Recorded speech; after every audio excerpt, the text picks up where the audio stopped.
Olá, está começando a sua edição semanal do Jornal Tele Brasil Notícias, sempre com as informações na medida certa e feito especialmente para você. E nesta edição, preparamos as informações aqui no Brasil sobre a gasolina que é vendida nos postos de combustíveis e que está sendo, inclusive, comercializada com 32% de etanol. Vamos também falar aí do Rio de Janeiro, onde encontrar um imóvel para se alugar está mais difícil e muito mais caro.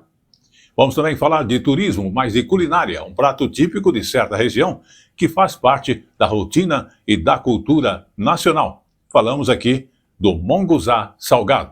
E outras informações e orientações você vai encontrar também nesta edição. Então, vamos a ela. No ar.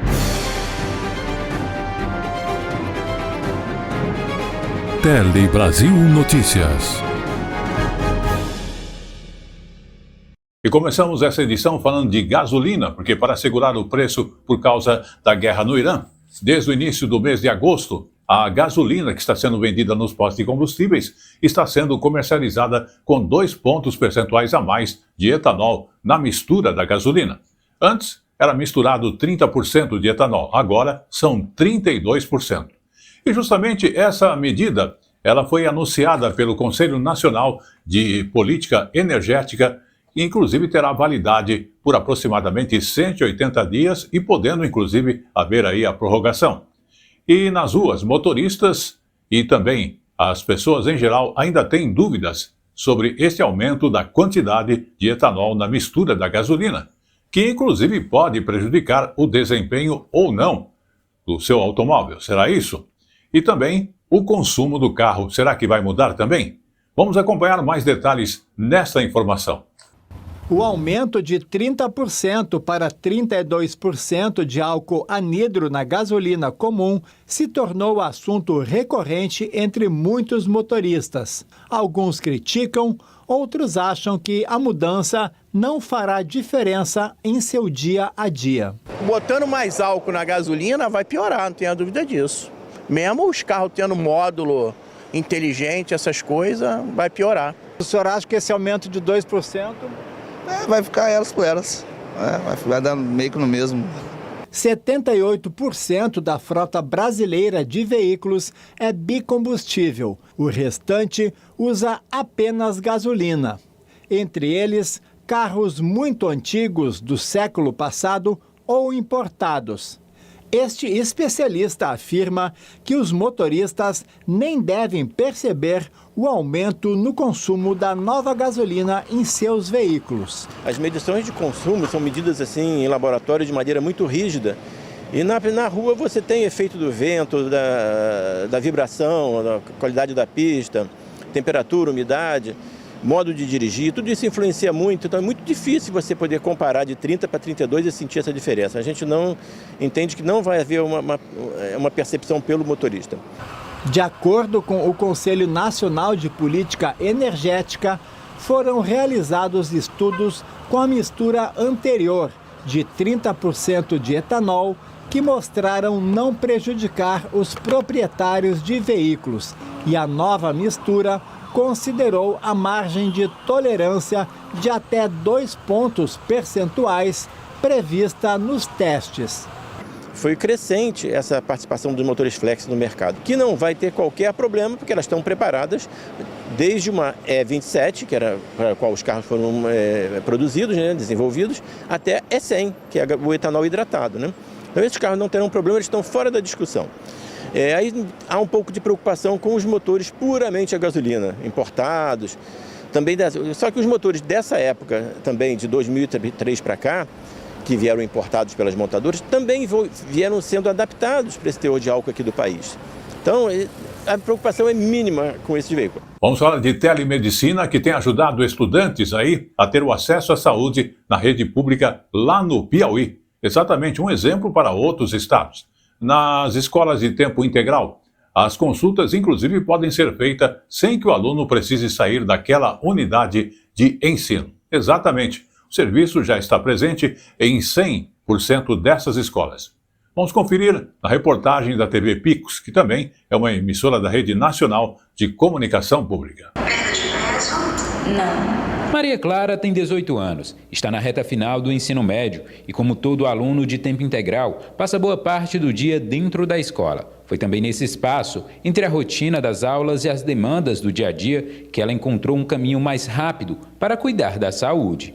Eu fui atendida por uma clínica geral, que inclusive tem profissionais maravilhosos nessa plataforma, tirou todas as minhas dúvidas, encaminhou até alguns exames para me fazer. E a outra vez que eu procurei atendimento foi com um especialista, com um psicólogo. E, inclusive, foi a primeira vez que eu me consultei com esse especialista, foi através desse aplicativo. No SET Marcos Parente, em Picos, o atendimento passou a fazer parte da rotina escolar. Quando um estudante sente algum mal-estar ou precisa de ajuda, a escola consegue fazer o primeiro encaminhamento sem que o aluno precise sair da unidade. Quando os estudantes relatam que estão doentes, que estão com algum problema de saúde, então nós encaminhamos para a saúde digital para que o médico clínico geral possa atender eles e encaminhar um médico especialista. Por trás da consulta, existe um processo organizado pela própria equipe da escola. O cadastro é acessado, as informações são conferidas e o atendimento é encaminhado pelo sistema do Piauí Saúde Digital. Quando eles sentem algum mal-estar, a primeira coisa que eles veem, que a gente orienta, é procurar o Saúde Digital, que já tem tudo aqui na escola, psicólogo, psiquiatra, toda a especialidade. Eles já são todos cadastrados, alunos e funcionários. Aí a gente só pega o nome do aluno que já tem no sistema. Ao todo, o programa já passa de mais de 10 mil atendimentos realizados e o melhor é sem sair da unidade escolar. O serviço já chega a todas as escolas de tempo integral da rede estadual. A proposta é usar a telemedicina para aproximar os estudantes de profissionais de saúde, com atendimento gratuito, mais ágil e integrado à rotina das unidades. Por ser uma escola de tempo integral, onde o aluno passa mais de 9 horas por dia dentro da escola, então é de suma importância. Então o aluno na própria escola, sem precisar se ausentar, sem precisar perder aula, tem esse acompanhamento médico e até especialistas para os nossos estudantes. Nem precisa a gente sair para procurar um especialista, porque já tem aqui dentro da escola mesmo, através desse aplicativo, que ajudou muito a gente, facilitou nossa vida demais. Vamos agora falar de saúde, mais do mês de agosto, que o leite materno é o alimento mais completo e saudável justamente para os primeiros meses da vida de um bebê.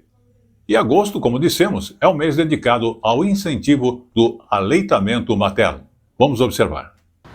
Desde que a pequena Isabel nasceu, a mãe sente dificuldades para amamentar. Foi na maternidade mesmo, as próprias enfermeiras do hospital já estavam tentando me auxiliar e demonstrando que ela não estava pegando muito no peito, porque ela não fazia o reflexo de sucção tempo suficiente. A Maria procurou ajuda no Instituto Fernandes Figueira, no Rio de Janeiro, que tem um programa reconhecido de suporte às mães que enfrentam desafios no período do aleitamento. É sempre importante posicionar o bebê na mama de modo que o bebê abocanhe a maior parte possível da areola, que é aquela área mais escura da mama.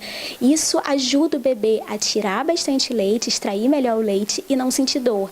E o bebê, é importante que a posição dele esteja com a cabecinha mais alta do que o bumbum, não esteja tão deitadinho para amamentar, esteja bem de frente para a mama, mais alinhado. Isso ajuda o bebê a amamentar melhor. O Instituto também acolhe gestantes em grupos educativos, além de ser referência nacional em banco de leite humano. O alimento doado vai para recém-nascidos que estão internados em UTIs. Todas essas ações fazem parte do Agosto Dourado, mês dedicado à conscientização e ao incentivo ao aleitamento humano. O Ministério da Saúde recomenda o leite materno como forma exclusiva de alimentação até os 6 meses de vida. Depois, a amamentação deve ser mantida até pelo menos os 2 anos de idade. Segundo o Ministério da Saúde, em 2024, 57% dos bebês até 6 meses se alimentavam exclusivamente com leite humano,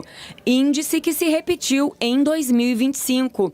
Os dados coletados nos serviços públicos de saúde mostram que o Brasil ficou acima da meta da Assembleia Mundial da Saúde, que era chegar aos 50% no ano passado. O bebê que mama ao seio, além do leite humano ter todos os nutrientes que o bebê precisa para nutrir, para crescer, para desenvolvimento cerebral, ele também protege em relação a doenças infecciosas. Então é como se fosse realmente uma vacina. A mãe libera anticorpos através do leite dela para o bebê e outros elementos de defesa também. Esta especialista em saúde e nutrição do Unicef no Brasil ressalta a importância do aleitamento para a segurança alimentar dos bebês. Tem vários estudos que demonstram como que a amamentação, ela reduz, inclusive, por exemplo, a introdução de alimentos ultraprocessados ou alimentos ruins para a saúde na dieta da criança. Se a criança está doente, o leite se adapta para poder fazer com que a criança receba os nutrientes, os anticorpos que ela precisa.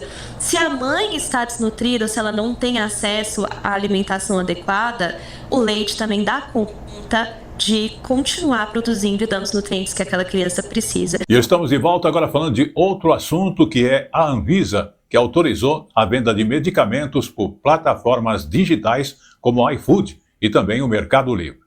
Porém, o órgão revogou diversas normas que proibiam a comercialização e também a propaganda de remédios nesses aplicativos digitais. Mas também a mudança ainda depende de regulamentação específica para ser aplicada em sua íntegra. Vamos observar. Ao liberar a venda de medicamentos em aplicativos, a Anvisa destacou a vigência, desde março deste ano, da lei que passou a permitir a farmácias e drogarias licenciadas contratarem plataformas de comércio eletrônico para logística e entrega de medicamentos aos consumidores. Mas a própria agência ainda precisa regulamentar normas específicas com detalhamento sobre como a comercialização desses produtos em canais digitais poderá ser realizada. Em nota, a Anvisa argumentou que a liberação para a venda dos medicamentos não isentam as empresas de cumprir a regulamentação sanitária. De acordo com o órgão, também não significa autorização automática de comercialização de produtos farmacêuticos. Na prática, foram revogadas medidas protetivas que estavam em vigor contra 4 plataformas: iFood, Rappi, Mercado Livre e Americanas. Para Rappi e iFood, foi revogada a proibição para venda, distribuição e propaganda. Quanto ao Mercado Livre e Americanas, a Anvisa retirou a restrição relativa à publicidade e à comercialização desses produtos. Todas as revogações publicadas pelo Diário Oficial da União começam a valer hoje. Vamos agora mudar de assunto e falar de crianças e também adolescentes, porque a AGU, a Advocacia Geral da União, recebeu da plataforma Discord uma proposta para reforçar a proteção dos usuários deste aplicativo, principalmente crianças e adolescentes. O documento foi entregue depois de diversas reuniões que os representantes, inclusive da empresa, estiveram com o Ministério da Justiça e também com a Autoridade Nacional de Proteção de Dados. Também o Discord vem sendo questionado, principalmente depois do suicídio de uma garota de 13 anos ter sido transmitido ao vivo pela rede. Vamos observar esta decisão depois de muita polêmica em cima se mantém o Discord, se tira do ar e assim por diante. Pois é, essas conversas com a plataforma Discord, que é muito utilizada aí por usuários de jogos, mas se tornou um reduto de criminosos virtuais, elas começaram após a verificação de falhas no sistema aí da empresa, nos mecanismos de verificação de idade e de outras formas de proteção de crianças e adolescentes. Segundo a AGU, esse documento será analisado pelo governo e poderá servir de base para um termo de ajustamento treinamento de conduta, um TAC, que vai ter aí compromissos, obrigações, mecanismos de verificação e prazos de adequação da empresa à legislação brasileira.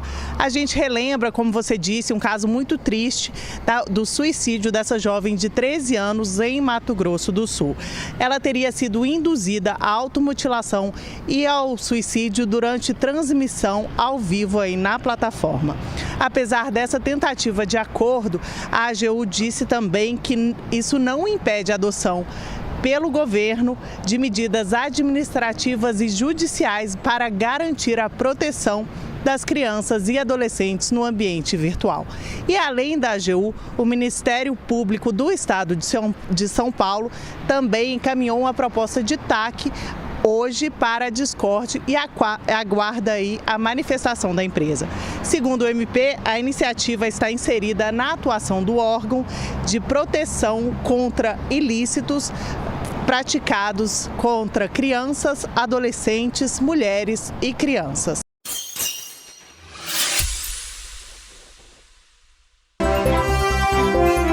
A informação na medida certa que você gosta. Um telejornalismo dinâmico, nacional e regional. Jornal Tele Brasil Notícias. A informação na medida certa. Vamos agora então falar de saúde e dos avanços na medicina lá no Ceará. Sim, 2 transplantes cardíacos pediátricos foram realizados em um hospital em intervalo de apenas 4 dias, que se colocou, inclusive nesta condição, o Hospital Universitário do Ceará entre as referências do país nesse tipo de procedimento. As cirurgias só foram inclusive possíveis graças à doação de órgão e também à renovação da esperança das crianças com doenças cardíacas graves. A reportagem, inclusive, é da TV Ceará, que mostra esse avanço na saúde pública. Vamos observar. Os 2 primeiros transplantes cardíacos pediátricos realizados pela Cardiopediatria do Hospital Universitário do Ceará são um marco histórico para a saúde no estado devido à complexidade do procedimento, considerando o pré e o pós-operatório.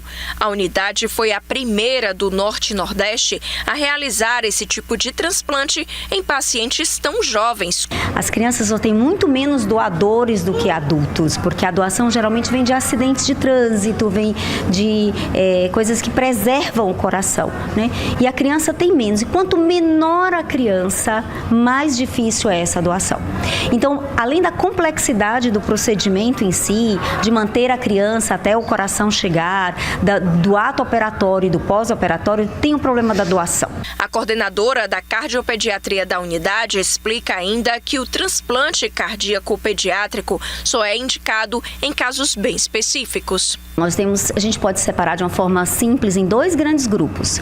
Um que a gente chama de miocardiopatia dilatada, que é aquele coração que cresce e não bate adequadamente, não tem uma força de contração adequada. Esses nossos 2 bebês foram de miocardiopatia dilatada. A maioria, ele é idiopático. O que significa ser idiopático? Você não consegue ter uma causa definida. Pode ser pós-vírus, pode ser familiar, pode ser genético, mas você não tem uma causa evidente. E a segunda grande causa são as cardiopatias congênitas. São aqueles defeitos na estrutura do coração que você vai tentando corrigir, você faz cirurgias, mas mesmo assim o coração não consegue funcionar adequadamente. Os 2 primeiros transplantes cardíacos pediátricos foram realizados aqui no Hospital Universitário do Ceará em um intervalo de apenas 4 dias. O primeiro aconteceu no dia 22 de julho, em uma criança de 1 ano e 1 mês. Já o segundo foi realizado no dia 26 do mesmo mês, em um bebê de apenas 1 mês e 8 dias. O fato é que os 2 procedimentos só foram possíveis graças ao sim de 2 famílias que autorizaram a doação de órgãos. Somente neste ano, o Ceará já realizou mais de 840 transplantes de órgãos e tecidos. A gente tendo essa conscientização, a gente pode mostrar às famílias que de uma tragédia a gente pode transformar isso em salvar outra vida. Então isso já dá um alento, acho que até para a família que está passando por uma fatalidade e dizer, não, mas eu posso transformar toda essa tragédia em uma alegria de uma outra criança, na vida de uma outra criança. Vamos agora então falar de saúde, porque o medicamento para tratar a obesidade cresceu nos últimos anos, aqui no Brasil e em outras regiões. É o remédio como o Mounjaro, que outros medicamentos também que reduzem o apetite podem ajudar na perda de peso. Mas especialistas estão alertando que esta redução excessiva da alimentação pode levar, inclusive, à falta de vitaminas, minerais e até à perda de massa muscular. Agora, os cuidados, inclusive, são necessários. Detalhes nesta reportagem da Pref TV do Caruaru, que é uma emissora da Rede Nacional de Comunicação. O tratamento da obesidade tem sido cada vez mais eficaz com medicamentos à base de tirzepatida, como o Mounjaro e outros agonistas dos receptores de GLP-1. Eles provocam a redução do apetite. A sensação dos pacientes é de saciedade. E aí é hora de acender um alerta. Segundo os especialistas, essa redução alimentar pode provocar deficiência de vitaminas e minerais. A principal característica e sintoma que os pacientes se queixam, em especial as pacientes do sexo feminino, é principalmente a fraqueza, a falta de energia e a queda de cabelo. Acontece quando eu tenho uma privação de energia no meu organismo muito grande, uma privação de proteína e uma deficiência de vitaminas como o ferro, de minerais como o zinco e também de biotina, que seria a vitamina B7. É o uso indevido, seja o acompanhamento médico ou por superdosagem, que pode provocar cansaço, perda de massa magra, fadiga, entre outros sintomas da fraqueza.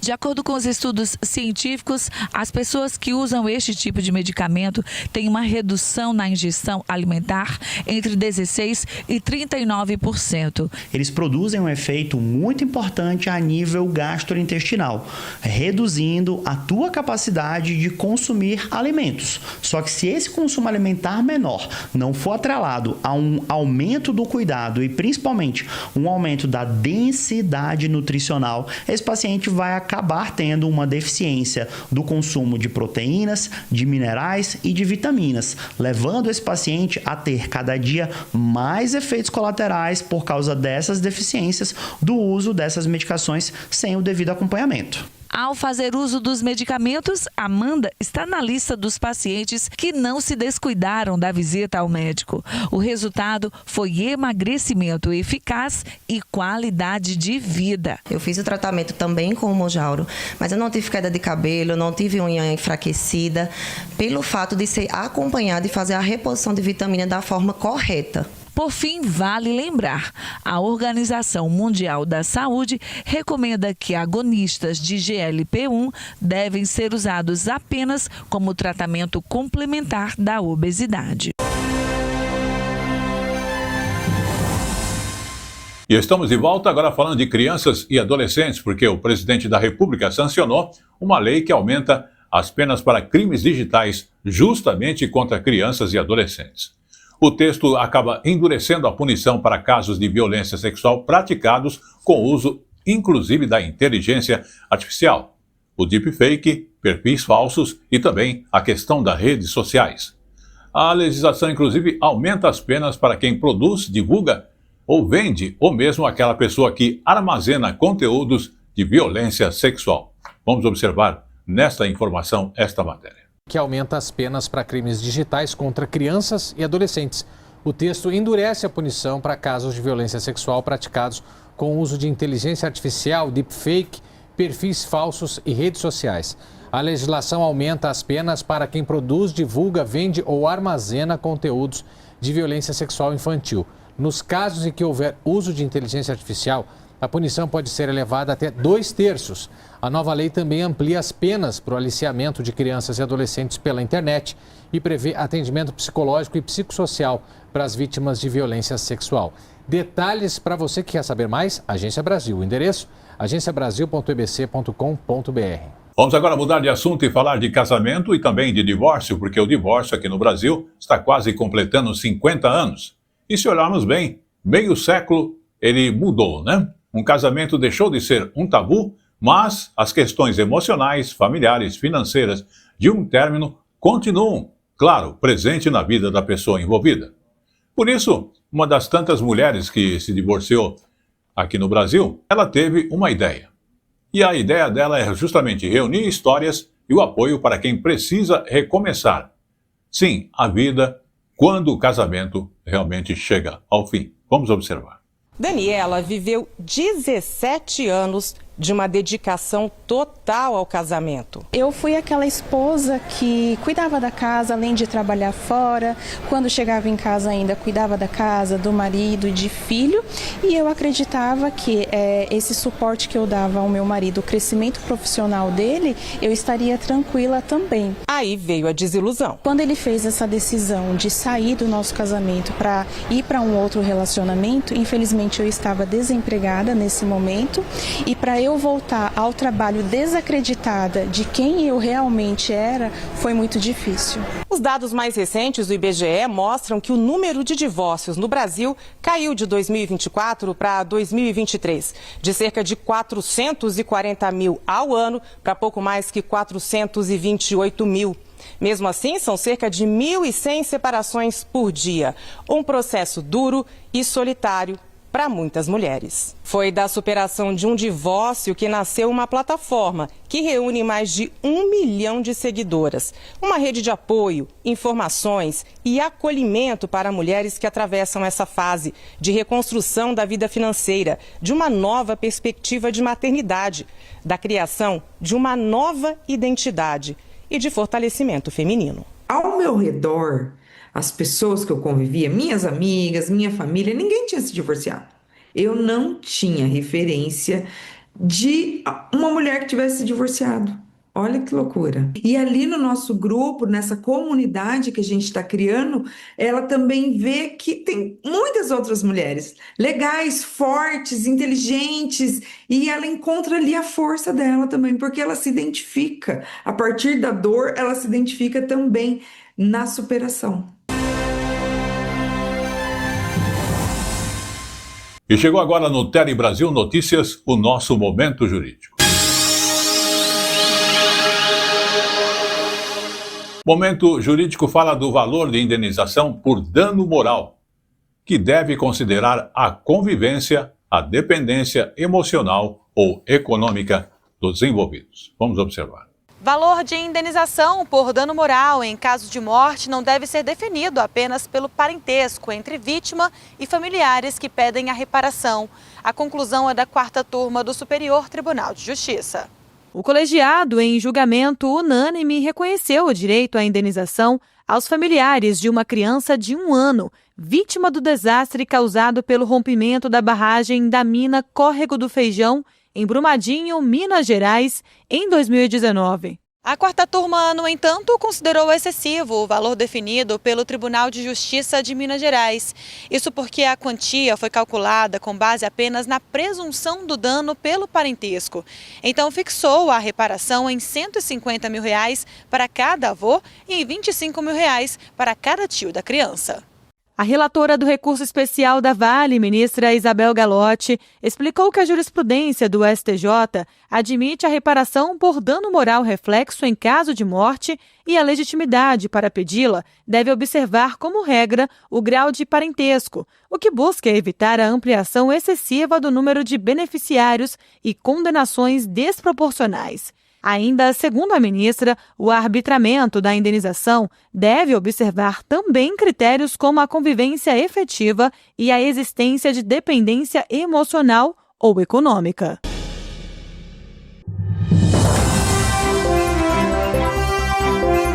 A informação na medida certa que você gosta. Um telejornalismo dinâmico, nacional e regional. Jornal Tele Brasil Notícias. A informação na medida certa.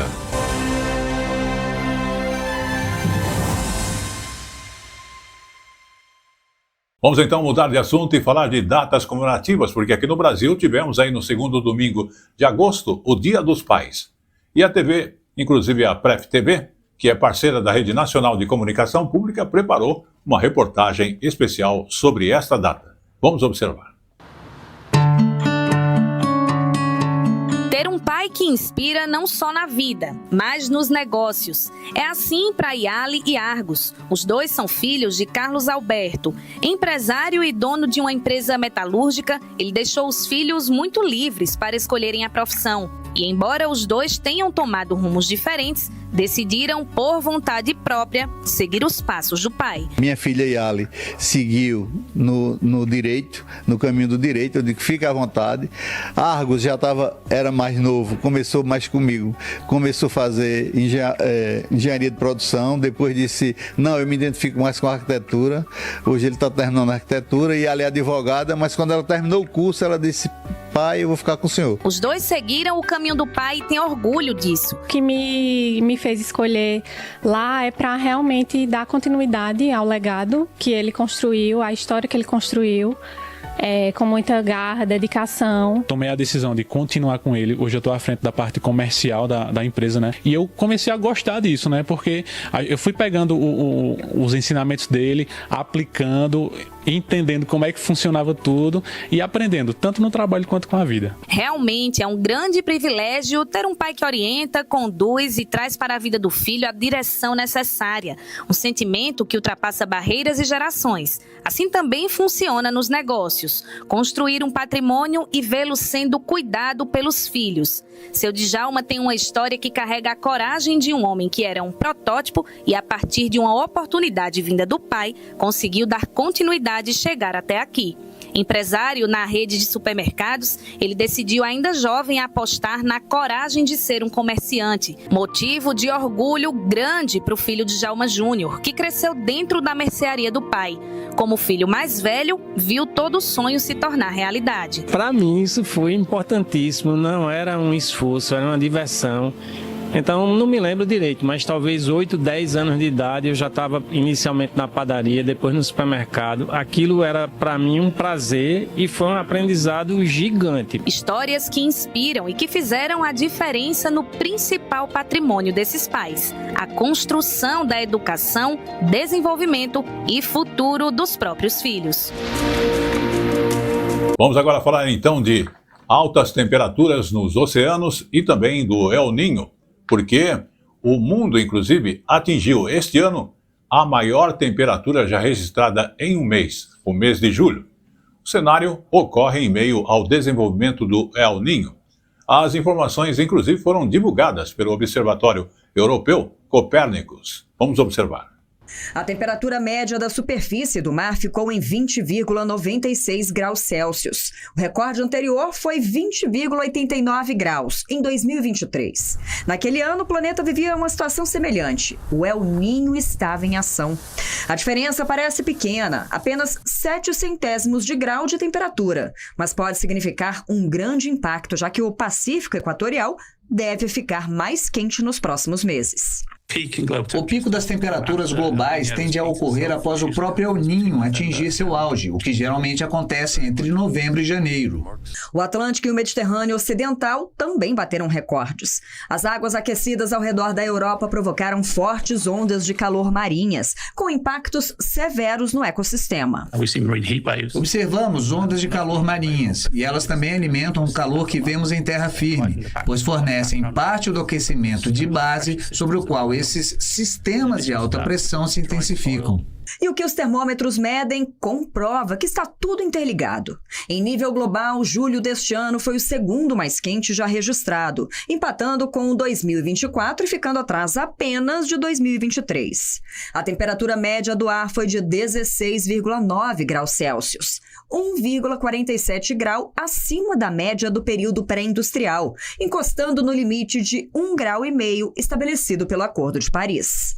Vamos agora trocar de assunto e falar de aluguel de apartamentos lá no Rio de Janeiro. Sim, no Rio de Janeiro, encontrar um imóvel para alugar está ficando cada vez mais difícil. Essa é a realidade.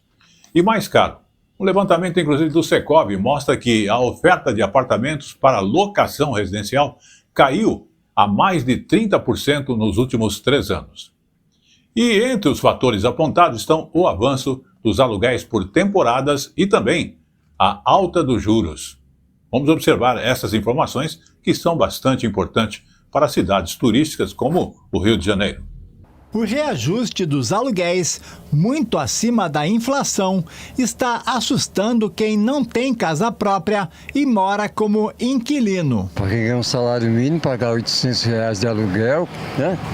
É pesado.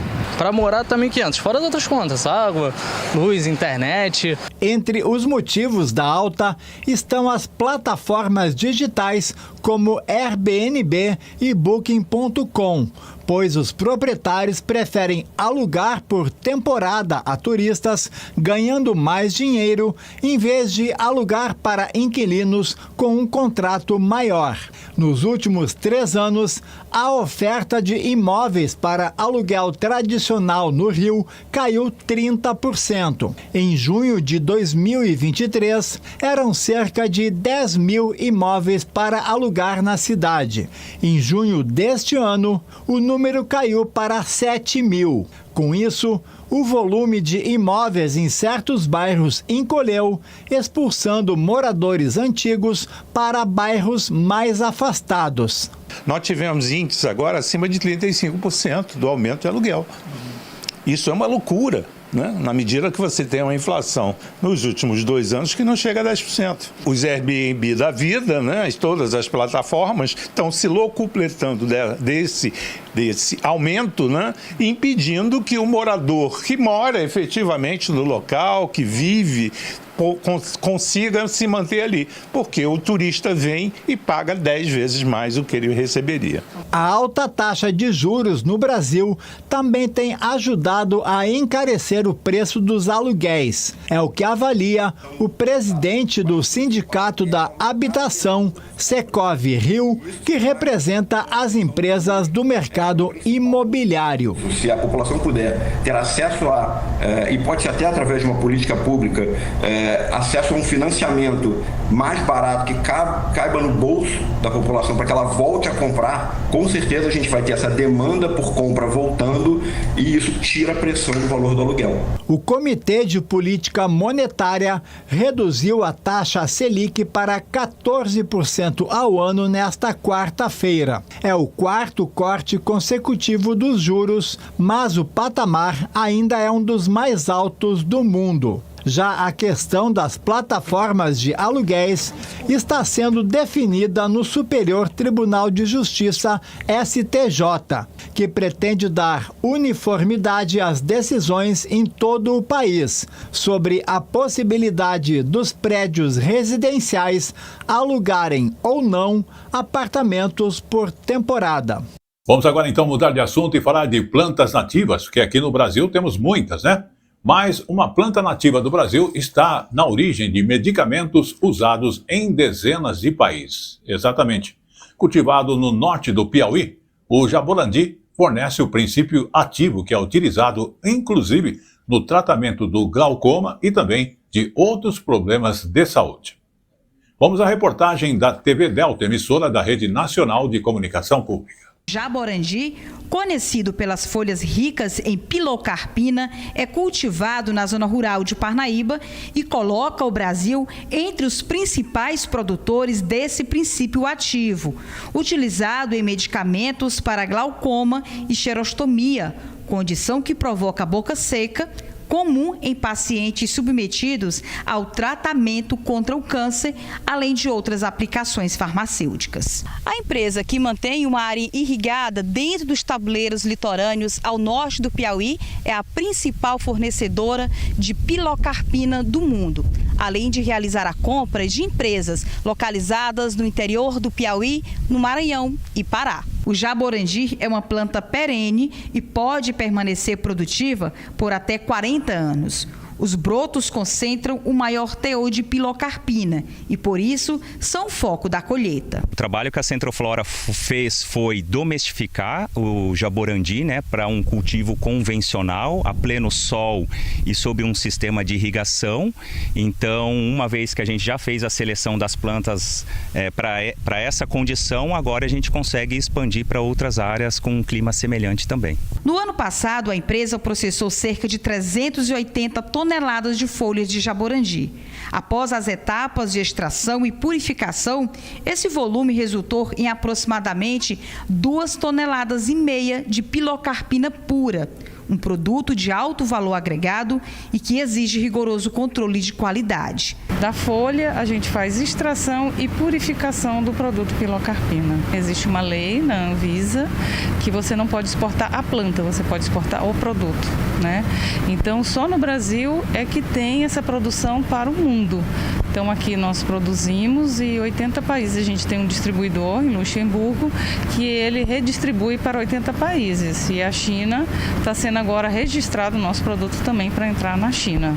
Uma parceria entre a Centroflora e a unidade Embrapa Tecnologias em Química Verde do Senai busca ampliar a produtividade do jaborandi e aumentar a concentração de pilocarpina nas plantas. A expectativa é produzir plantas mais eficientes, garantindo maior rendimento e abastecimento contínuo para a indústria farmacêutica. O trabalho também envolve comunidades extrativistas da região norte que realizam a colheita sustentável do jaborandi, preservando a espécie e garantindo renda. São associações, né, que eles se reúnem, eles extraem a planta, a gente dá treinamento para que a planta não matem a planta, né, e sim reproduza, cada ano tenha mais plantas e a gente reparte esse lucro com eles.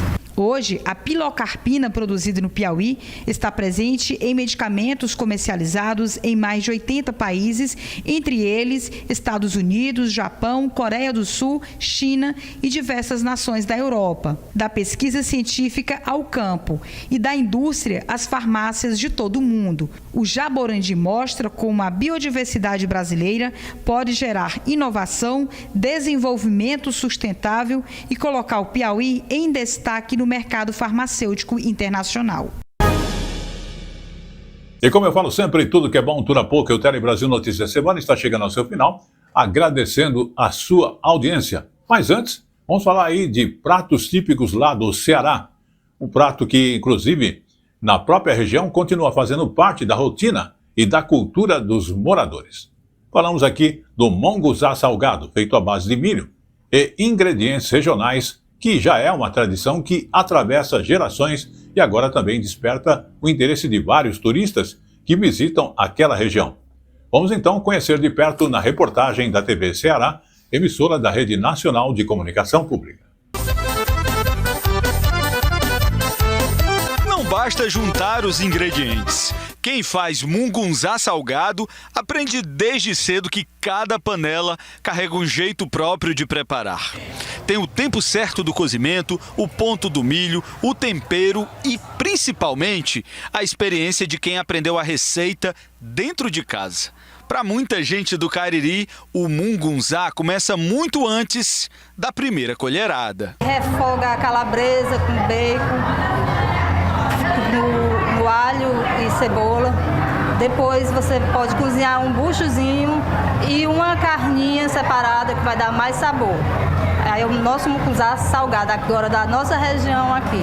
Eu diria que o mungunzá tá para o Cariri como a feijoada tá para o Rio, né? Aqui se vier o Cariri tem que comer o mungunzá. Quem chega esperando encontrar um mungunzá doce, leva uma surpresa. A versão caririense é salgada. O milho cozido ganha a companhia de carnes, dos temperos e de um preparo demorado, que transformou o prato em um dos maiores símbolos da gastronomia da região. Para quem não conhece, realmente é estranho, não? A verdade é essa, assim. A gente pensa, meu Deus, uma feijoada com milho? Como é que foi para você a primeira experiência? Eu sei que não é uma coisa que você vai pedir amanhã no bar, mas como foi a primeira experiência com esse nosso mungunzá aqui? Não, é gostoso, bem temperadinho. Achei diferente. Dá para dar uma segunda chance. Dá sim, dá para comer mais.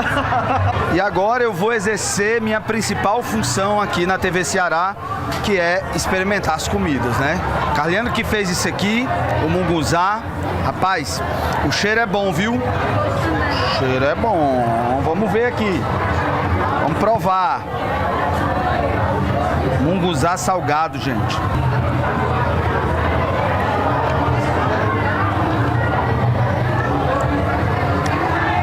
Rapaz, tá aprovado, viu? É bom demais. Melhor do que feijoada, sabia? Vou até comer mais. Tá de parabéns. Pra mim, o original é esse daqui. Esse é o original. É excelente, bom, muito gostoso. Você tem lembrança da primeira vez que você comeu esse munguzá, Matheus? Tenho não, porque eu lembro da minha avó fazendo pequenininho. A história explica um pouco disso. O munguzá nasce do encontro de culturas. O milho presente na alimentação dos povos indígenas, muito antes da chegada dos europeus, se uniu à influência africana no preparo e na combinação dos ingredientes. No Cariri, essa herança ganhou identidade própria. Mais do que uma receita, o munguzá salgado virou um patrimônio afetivo. E quando tem um forrozinho junto, aí esquece, não tem nada melhor.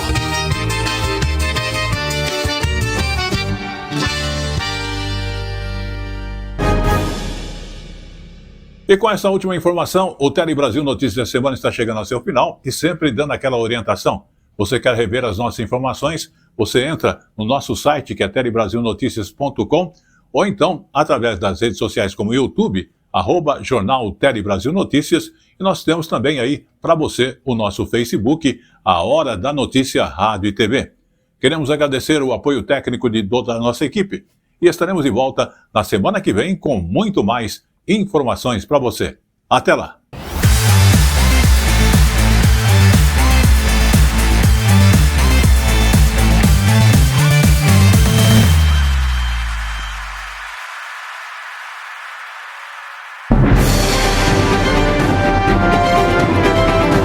Tele Brasil Notícias.